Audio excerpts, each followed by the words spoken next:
बातम्यामध्ये सदैव अग्रस्थानी आणि महाराष्ट्रातही नंबर 1। आपण पाहत आहात महाराष्ट्र न्यूज 1। हॉटेल पुष्पांजली समोरील 2 सुरक्षा रक्षकांना भरधाव कारने उडवले, दोघेही ठार, वाहन चालकास अटक।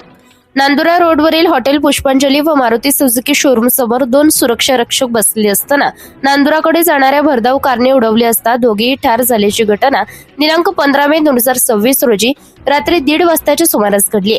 भीषण अपघातात पुष्पांजली हॉटेल व मारुती व सुझुकी शोरूम समोर नांदुरा रोड खामगाव समोर गोविंद किसन शेगोकर व विवेक देवीदास पायधन हे दोघेही वॉचमन म्हणून कामावर हजर असताना नांदुराकडे जात असलेल्या MH15 GF 8073 चा चालक ब्रिजपाल सिंग अमरजीत सिंग सिद्ध राहणार अनिकट खामगाव याने आपल्या ताब्यातील वाहन भरधाव वेगाने चालवून दोघा सुरक्षा रक्षकांना उडवून ठार केले।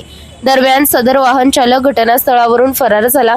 मात्र पोलिसांनी घटनास्थळावरील सीसीटीव्ही फुटेज तपासले असता उपरोक्त वाहन चालकाचा सुगवा लावला आहे।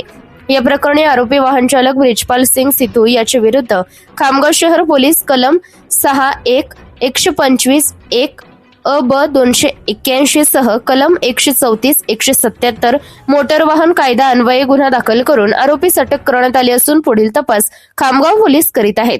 महाराष्ट्र न्यूज 1 साठी संपादक इस्माईल शेख, बुलढाणा। भीषण अपघात झालेला आहे, त्या संदर्भामध्ये काय अपडेट आहे सर? हॉटेल पुष्पांजली समोर त्यांचा एक वॉचमन आहे आणि त्याच्यानंतर सर मारुती सुझुकी समोर शोरूम समोर पण तिथे एक वॉचमन ठेवलेला आहे। हे 2 वॉचमन आहेत। ते वॉचमन बसलेले असताना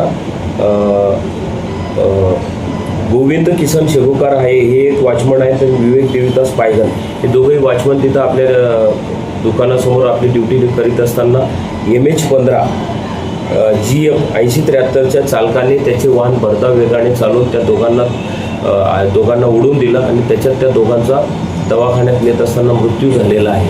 अशा याच्यावरून आपण आरोपी विरुद्ध भारतीय न्याय संहिता कलम 106(1)125(1) अब 281 आणि MF 134 प्रमाणे गुन्हा दाखल केलेला आहे। गुन्ह्याच्या तपासात आम्ही वाहन चालक हा तिथून घटनास्थळावरून पसार झाल्याने तात्काळ CCTV फुटेजची पाहणी करून चालक आरोपी निष्पन्न झालेला आहे। आरोपी प्रीतपाल सिंग अमरजीत सिंग संधू राहणार अनिकेट रोड खामगाव हे वाहन चालक आहे, यांना सदर गुन्ह्यात अटक करण्यात आलेली आहे। गुन्ह्याचा तपास सुरू आहे।